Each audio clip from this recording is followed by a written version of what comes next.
ఈరోజు లేమిలో ఉన్నాం. ఇది లేమి కాలం, శోధన కాలం. సమృద్ధితో ఉండే కాలం ఒకటి ఉంది. ఈ జన్మకి అది రాదు అని దరిద్ర మాటలు మాట్లాడవాకు. ఈ జన్మకి అది రాదుగా, అది ఇస్తాడు దేవుడు. నీకు కూడా కృపనిస్తాడు. ఆయన నిన్ను కూడా ప్రేమిస్తున్నాడు.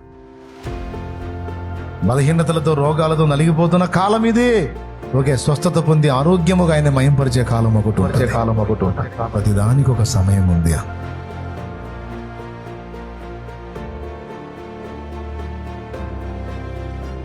భక్తులందరి జీవితాలు చూడండి.